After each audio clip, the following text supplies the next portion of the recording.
ओडिशा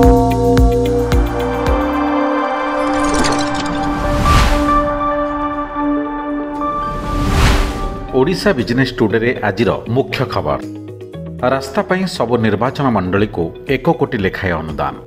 ओडिशा 1500 कोटीर प्रतिभूति निलाम करिवो। ब्रह्मपुर में खोलिबो ड्रोन परीक्षण केन्द्र। पूर्वांचल औद्योगिक हब पालटिबो ओडिशा। देशर अर्थनीति को बढ़ाई सीएससी। एबे विस्तृत संवाद। राज्यर 142 विधानसभा निर्वाचन मंडलीर सबु ग्रामांचल को पिचु रास्ता निर्माण हेबो।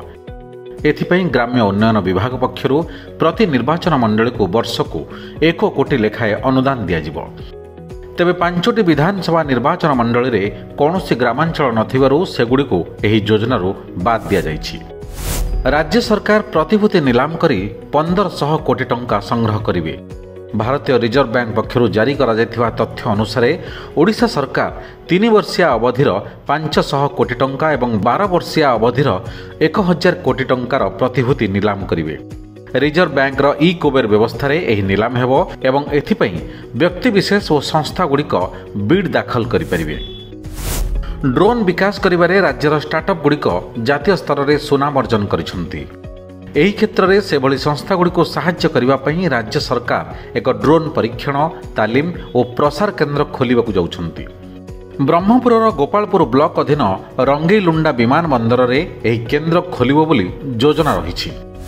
2047 बेलू राज्यर मोट घरोई उत्पाद $1.5 ट्रिलियन छुईवा लक्ष्य अग्रसर हेउछि ओडिशा। अभिवृद्धि को बल देवारे स्टार्टअप गुड़िकर गुरुत्वपूर्ण भूमिका रही और एथिपाई राज्य में 5 ରୁ 8 यूनिकॉर्न सृष्टि लक्ष्य रही।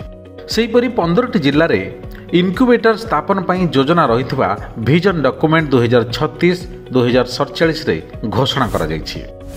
सरकारी सेवा को सुविधारे और निरपेक्ष भाव लोकों पाखरे पहुंचाइबारे कॉमन सर्विस सेंटर सीएससी एक प्रमुख माध्यम पलटिछि। स्वच्छ और पारदर्शी उपाय सीएससी माध्यम लोकों खातार सीधासलख टंका पहुंचुछि बोली कॉमन सर्विस सेंटर 16तम प्रतिष्ठा दिवस रे केंद्र शिक्षा मंत्री धर्मेंद्र प्रधान कहिसंती। सीएससी माध्यम गत 11 वर्ष 45 लाख कोटीर कारोबार हेउछि और यह देशर अर्थनीति को मजबूत करिबारे विशेष सहायक होइछि।